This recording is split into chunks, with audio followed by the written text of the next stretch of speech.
Hello. It's an honor to address the students and faculty of Notre Dame of Maryland University. It's an honor to be the first speaker for the inaugural President's Leadership Forum. I want to thank especially Mary Lou Yam, the president of Notre Dame, and also a very good friend and a board member of Notre Dame, Bob Scott. Thank you for giving me the opportunity to speak here today. My name is Ken Banks. I'm president of Banks Global. And well, before I start, let me give you a word about my sunglasses. My eyes are hyper light sensitive, and after a couple of operations, I have this hyper light sensitivity, and so the lights for the camera and all of that, I can't look into that, and so I have to wear sunglasses for this kind of situation. Also outside, sunshine is very difficult for me. So excuse the glasses. What we are going to talk about today is living life well, being true to your heart and to your destiny. Hopefully after we speak today, there will be a few minutes for questions and answers. Now, I want to give you a little background on myself. I was born in Yonkers, New York. I had a colorful childhood. For the first 18 years of my life, I lived in the housing projects of Yonkers. I was sickly as a youth. I had asthma, and I spent time in a lot of time in a hospital up until the age of 7 or 8. And my father was an alcoholic, and that brings a whole nother energy, to the family, and a lot of disruptions there. But moving on, my mother was very stringent upon me. She wanted me to go to college. She drilled that into me from a very young age. And when I asked her, well, how am I going to do that? How are we going to pay for that? She said, I don't know about that. I don't know, but you're going to college, right? So I asked around and see what I could do, and I was told that I could work and get some scholarship offers, and so you can either get a scholastic scholarship or an academic scholarship or an athletic scholarship. And I went to a good school, Sacred Heart High School in Yonkers. I studied hard. I had a number of scholastic scholarships when I graduated, offers, and I also had a few athletic scholarship offers. And so I wound up going to Adelphi University under an athletic scholarship. I ran track. I happened to be faster than most people. I was number 2 in the state of New York in high hurdles in high school, and they took me in as an athlete at Adelphi. And so that was a great career. At Adelphi, I became an entrepreneur. It was a group called the Four of Us. There were 4 of us, and we used to give parties and dances and fashion shows at Adelphi, and we'd rent out the student center, and we'd market the event by going to some of the area schools like C.W. Post and Hofstra and St. John's, and then we had those students come in on a Friday or Saturday night, and we did that for the 4 years that I was there. And so that was my first entree into entrepreneurship, and it was a great experience and helped to pay for everything other than what the scholarship paid for. So I was able to buy a car and all of that, and so it was a great experience at Adelphi. I also had some tragedy at Adelphi, and I was with the on a track team, as I said, and during the spring break, we would go down to Florida, and there was a Florida relays, and for the week before the Florida relays, we would work out, etc. And at the hotel, they had a pool, and so the track team was there, and we were diving in the pool and swimming underwater as far as we could. We went down to the end and swim back as far as we could, and it was kind of a race. And we did that 5 or 6 times. And one time I jumped in, swam down, and started coming back, and I lost consciousness in the pool, and I became immobile. And I guess it was a few seconds later, they realized that I was not moving. So my roommate at the time, Ray, jumped in the water, pulled me to the edge. Team pulled me out. I wasn't breathing. They, pressed on my chest and stomach, and water came up. And I went to the hospital after that, and I was fine. Everything was fine. So Ray saved my life during that period of time.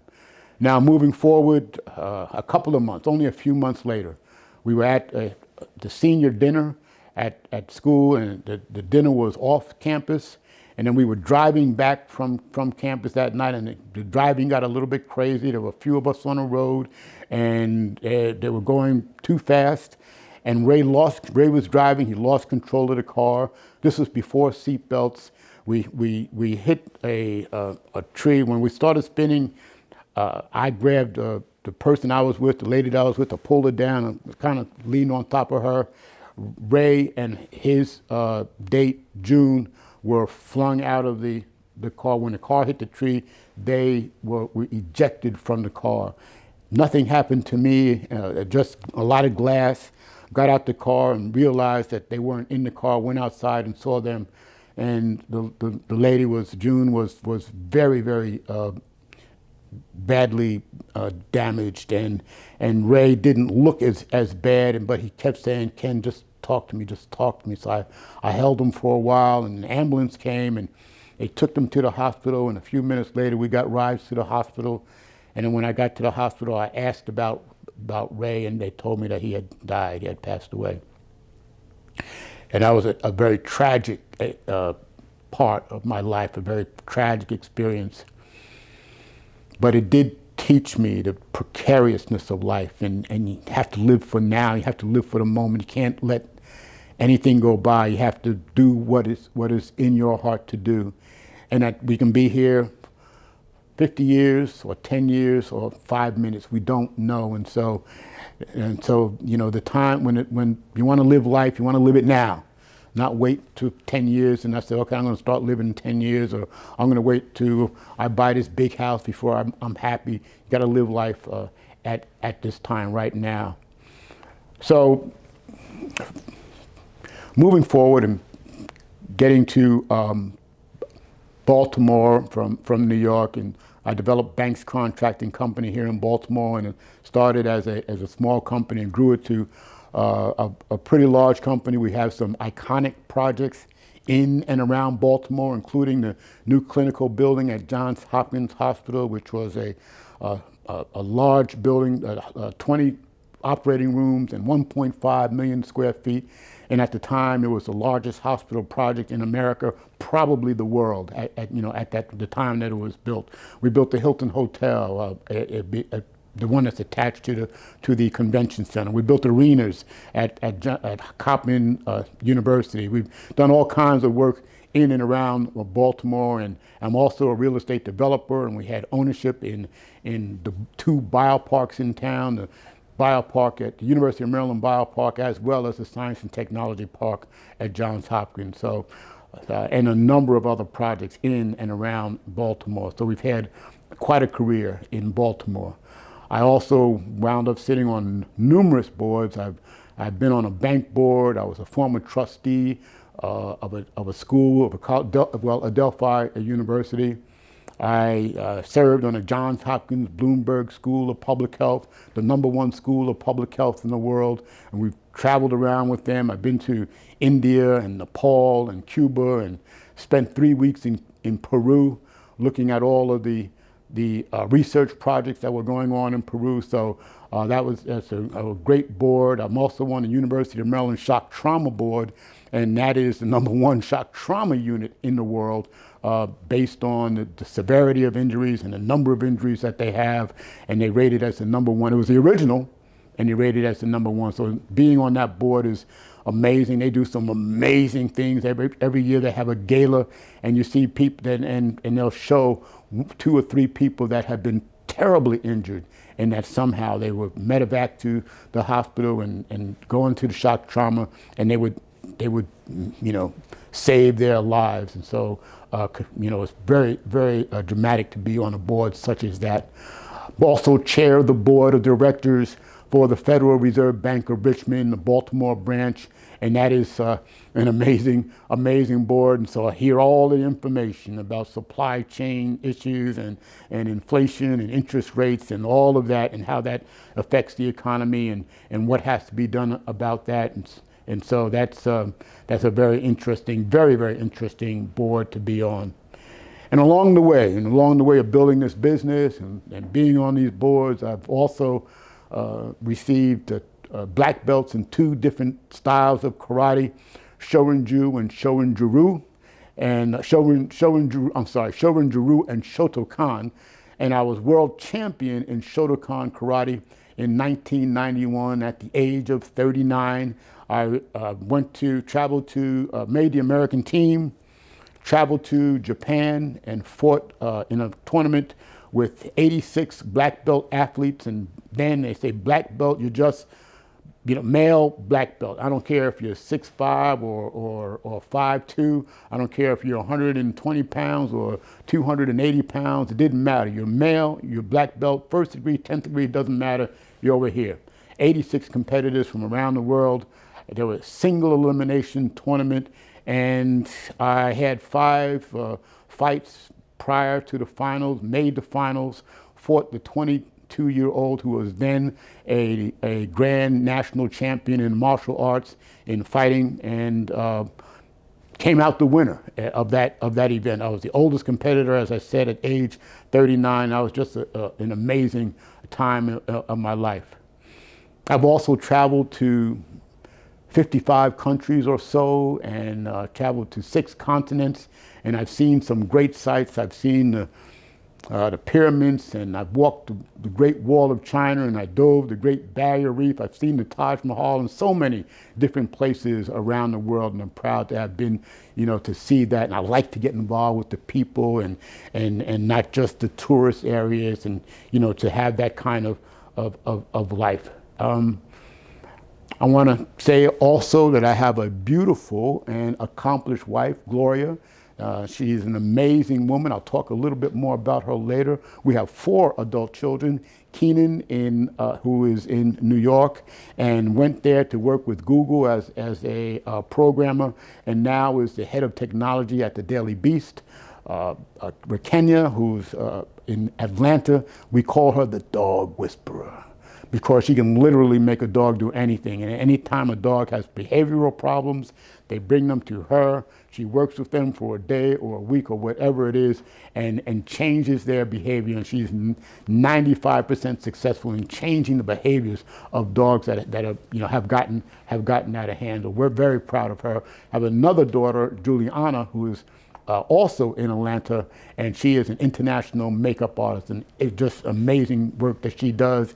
And we also have a son, Chauncey, who is in Detroit now, working for one of the largest law firms in Detroit, and was the youngest selected as a partner for the firm, and it was the youngest person ever to be selected as partner at that law firm, and he is leading the one of their largest accounts with General Motors. So he's a man that they talk to. So they're all doing amazing. We're very proud of all of them. And I want to say that in my life, one of the things that has motivated me was I never want to look back in my life and think anything other than I'm very satisfied with that. In other words, if I'm, I don't have that long, and I'm at the end of my days, and I have a chance to reflect upon my life, I want to be able to look back and say I'm proud of what I've done. I feel good. I feel like without a doubt in my heart, I've lived life well. I've lived a good life. And basically, as opposed to, saying, "Oh, I wish I had done better. Why didn't I take that chance? Why did I leave that on the table? Why didn't I go after that? God, give me a few more years." And God say, "Look, you've had 75 years. You've had your chance. That's it. That's all you get. You had your chance." I don't want to feel like that. I want to feel like I've done the best. I've lived life. I've mixed it up. I've gotten involved. I've had some plans. I saw it through. To the end. That's what I want to feel like. And that's what we're talking about today. A life well lived. It reminds me of when I was in high school, and probably my junior and senior, the summers of my junior and senior year, I worked for a company called Domino Sugar. And so thank you, Domino Sugar, for hiring me as a teenager back in 1969 or so.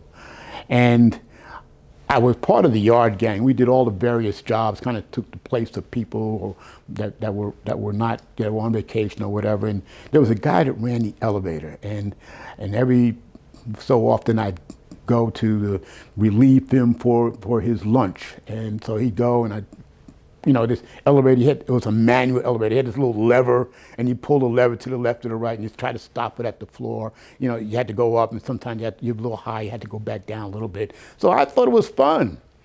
It was a game, trying to stop it right at the floor. It's not high or not low, stop it right at the floor. And so it was fun for me, but I only did it an hour a day. And then I asked him, how long have you been doing this? He said, 26 years. I said, 26 years, 26 years. He was a World War II vet. That's the first job he had coming out of World War II. And was an elevator operator. So he spent 35 hours a week in that elevator, 50 weeks a year, times 26 years. How much of your life did he spend in that elevator? And I determined at that time, that's not for me. That is not for me. And I don't, it's not that it's a bad thing. It's just it wasn't. I just couldn't do that. I knew that. And there's so many people that are doing jobs that they don't feel like doing. They don't want to do. And if you don't feel like doing, if you don't want to do it, and your heart's not in it. People. I got a lot of friends. I talk to a lot of people. I say, "How you doing?" You go up to any place, in a store, bank, or whatever you go to, and say, "Hey, how you doing today?" And the teller says, "Oh, I'm making it. I'm above the ground. So every day above the ground's a good day. I'm so tired though. I'm just worn out. What are you gonna do this weekend?" "Oh, I'm just going to sleep. I'm just going to take it." I mean, come on. Where's the excitement? Where's the energy? What do you have to look forward to? And that's what I'm talking about today. A life well lived, not living a boring life. Can you imagine Elon Musk saying, "Oh man, I'm so tired. Oh boy. I got this space thing, and I got, this electric car thing. I'm just exhausted, man. I'm poof, man." No, he's energized. He's thinking ahead. He's doing things. He's got stuff to do. Can you imagine Oprah? Oprah being, this TV stuff and all these personalities I got to interview, and I got that school in Africa. Geez. Give me a cup of coffee. I got to keep going. I got to keep going. I'm so tired. Jeff Bezos, Muhammad Ali. Can you imagine Muhammad Ali when he's walking around saying, "I'm the greatest there ever was. I'm the greatest." And you think he goes back to the gym and says, "Oof, man, I'm too tired to work out today. I'm so bored. I'm so bored." No. Mike Bloomberg, what do you think? No. They got things to do. They're moving on because they got a plan. They got a vision for themselves and for their future. They know who and what they want to be. And so the question is, what do you want to do? Or what do we want to do with our lives? How do we live? What principles will we uphold, or what will we be compromising about, Who shall we determine to be? That's the big question. Who shall we determine to be? It's my contention that each of us has a destiny within, and that each of us has an opportunity to be magnificent or not, and that we each have a choice to select the man or woman that we are going to be in the future. I can imagine our future selves looking back on us saying, "What are you doing?" "I want to be great." What are you doing? I really want to be great. You got 5 years to get to me. I want to be great. You are not doing the things that you need to do to make me great. If you keep on doing the same things, you're going to keep on having the same result. I'm going to be just like you unless you change your ways. Please, I want to be great. You know I can be. Can you imagine that? Can you imagine your future self? What is your future self saying to you? We are amazing. All it takes is to make a decision, to make your brilliance manifest. Let the beauty of what you love be what you do. There are a few things that prevent people from establishing their dream. Refusing to believe in yourself, refusing to believe that you have magnificence within, laziness, excuses, procrastination, fear of the unknown. You know, because when you establish your own path, your own way, there's a road less traveled. You'll be on the road less traveled.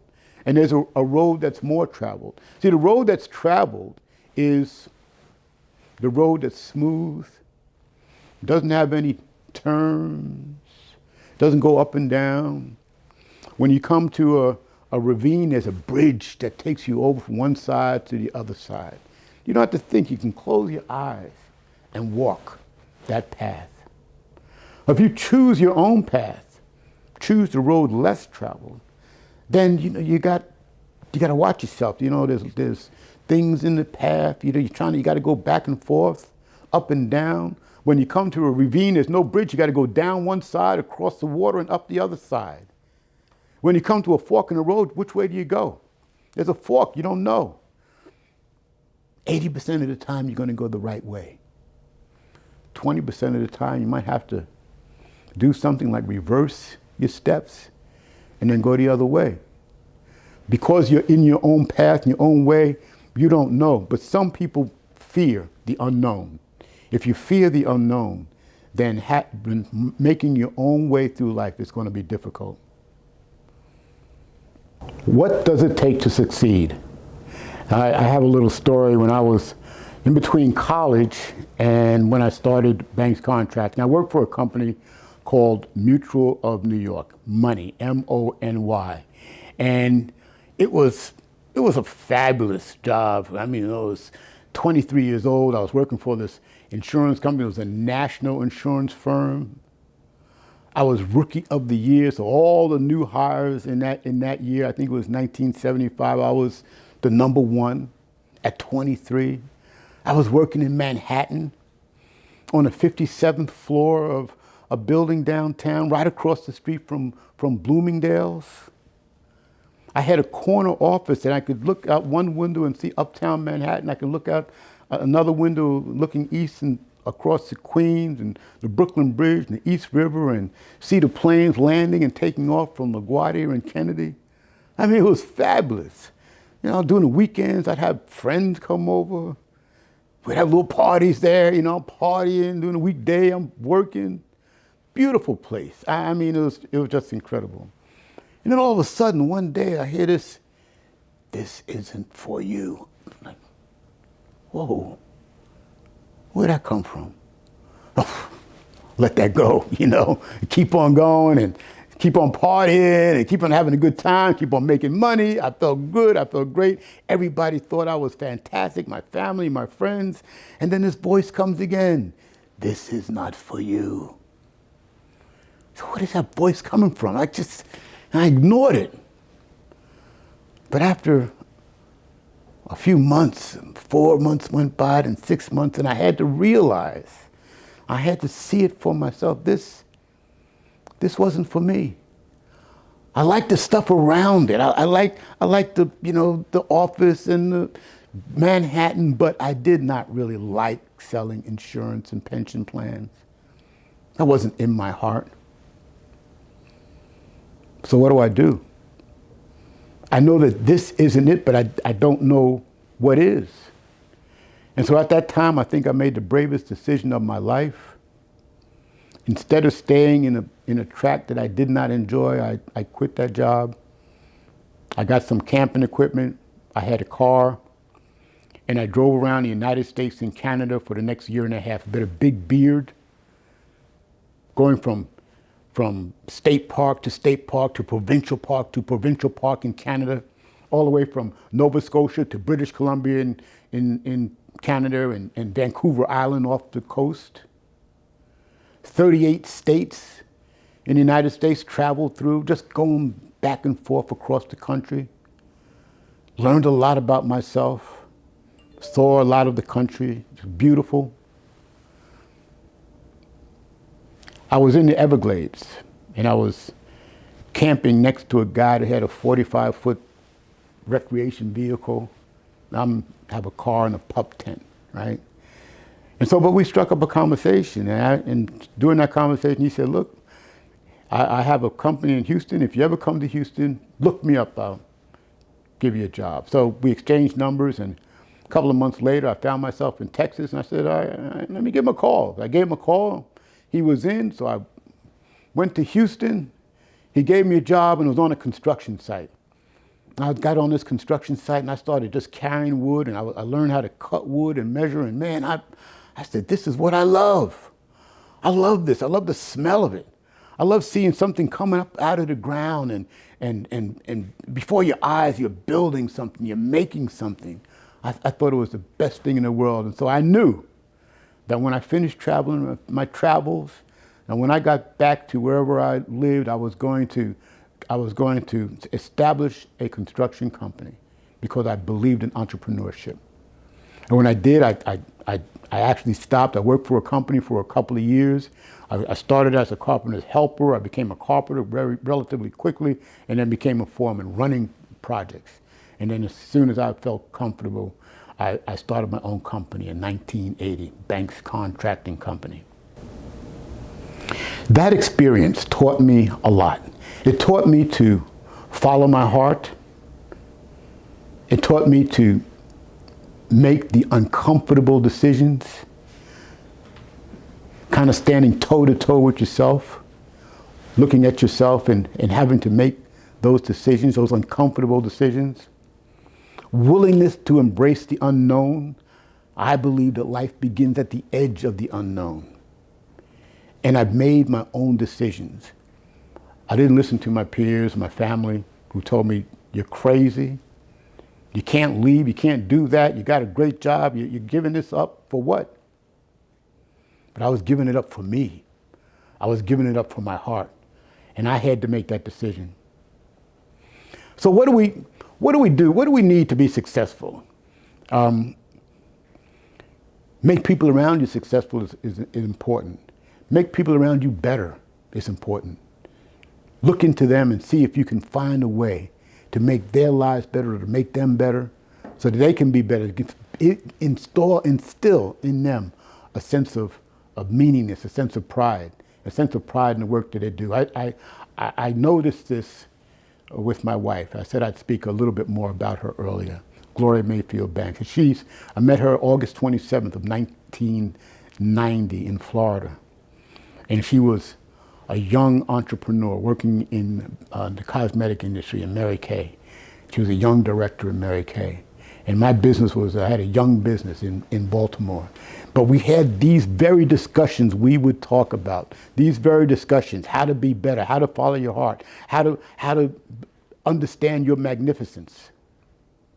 And so she's done a phenomenal job. She rose in the ranks in Mary Kay, and from where she rose to number 20 in the top 25, and then in the top 10. And over the last 6 years, she just retired this past December. The last 6 years, she was number one in the company, meaning number one out of 3.5 million women. That's magnificence. That's believing in yourself. That's going the hard way. But I could see what she did to people. She would pour into them confidence. She'd have a person who wanted to be successful, but was maybe shy and retiring, just couldn't even talk to people. And she'd fill them with confidence, fill them with charisma. and push them out there. And so walking from a person who couldn't even speak to another person, but barely look them in the eyes, 2 years later, they're strutting around on the stage, carrying a microphone, speaking to an audience of hundreds. That's what she was able to do. Make people better. And you have to make people better when you're after your magnificence. Let people understand that they can be magnificent also. Find your passion. Don't be afraid to think big. Anthony Robbins said, dream as if you knew you could not fail. If you knew you could not fail, what if I said to you, I guarantee, if I guarantee success. If I guarantee you success, what would you do? If I could guarantee that you will be successful, what would you do? What big dream would you have? Sometimes I think of Noah, Noah in the ark. Noah's walking around, he's pretty happy, he's just, living life. And then, as I had a whisper, Noah had, God, Noah, yes, God. Noah, I want you to build an ark. Get 2 animals of every type on the planet and put them in the ark. I'm getting ready to flood the place out. But I'm sorry, what? I said, Noah, I want you to build an ark, get 2 animals of every type on the planet, put it in the ark. I'm getting ready to flood the place out. I got to go. See you later. But, so he's got this massive thing. What does Noah do? First thing he does is turns to his friend and says, but do you know what an ark is? So you don't let God give you your greatness. Don't let him tell you what your greatness is. You figure it out yourself. It's easier for you. Do not fear failure. There's no shame in failing or falling. You can fall once, you just get up. Fall twice, get up. You fall 50 times, you get up. The 51st time, you get up. You keep falling until you don't fall again, and you become successful. I like what Winston Churchill said. Never give up. Never give up. Never give up. Success is the ability to go from one failure to another without a loss of enthusiasm. Peter Daniels, the great Australian industrialist and motivator, said it this way. When a strong, optimistic desire to think, commit, and work exceeds by far the weak, negative fear of failure, success is guaranteed. You also must have a clear intention. Envision the man or woman you intend to be. See her clearly. Now work ferociously to see her appear, thereby collapsing the time that you become her. Your future person, collapse the time that you become that person that you envision in your mind. Urgency. There's an urgency about what needs to be done. I remember in 2008 going to a doctor and having an exam, and that doctor telling me, well, I feel something a little strange. I think you should go get it checked out. I said, all right, I'll get it checked out. I work out every day of my life. I eat right. I do the right things. I went to get it checked out. They told me I had cancer of the prostate. Not only cancer of the prostate, but a very aggressive form of cancer, one that spread very quickly. So what do? I took a few days and felt bad about that. But after 2 or 3 days, I had to say, okay, what do? I have to do something now. Okay, I cried in my milk, let's go. So I spoke to a number of doctors around the country, experts. And one of the last doctors I spoke to was right here at the University of Maryland. I spoke to a man, this was before I served on the boards there. And he told me exactly what he can do. He said, look, You can do this or that. Here's the percentage of your of success if you do it this way. It's a percentage of success if you do it that way. And so I said, okay. He said, you can either A, have your prostate removed. He said, but there's a gland or a duct which goes around the prostate, and it's very delicate. And if it's damaged during the removal, you may never be able to have sex again. And he said, or B. I'll take B. So I took B, and B was a number of radiation treatments where they penetrate the prostate with radiation, and thankfully, blessedly, I was cured of cancer, and so for the past 14 or 15 years, I have not had a recurrence. And I'm very grateful for that. And that is another attribute. Be grateful. Find gratefulness in life. Why be ungrateful? I mean, there's 1,000 things that are going right, and there's 10 things that maybe which will change. I'm grateful for the 1,000 things that are going right. I want to give thanks. I want to be grateful for that, and I want to be grateful for the future person that's going to be coming into my life. The future person that I'm collapsing the time to get to. So in conclusion, the rest is up to you. You now have to come face to face with your greatest ally or your greatest enemy, and that is your own mind. Does your mind envision winning no matter the obstacles, or does it see obstacles at every turn?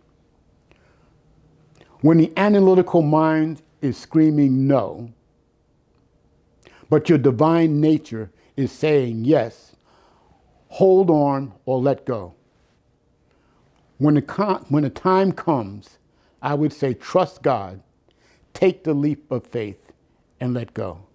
Some would say that you don't have the right to refuse the world of your magnificence, and I believe that.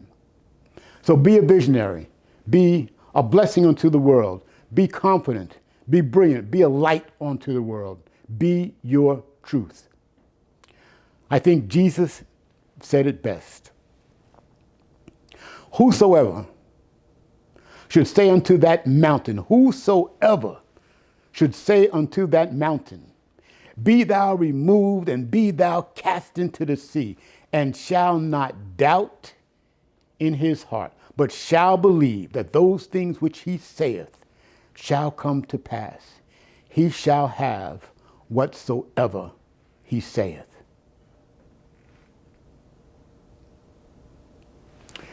God bless. Thank you so much for the opportunity to speak.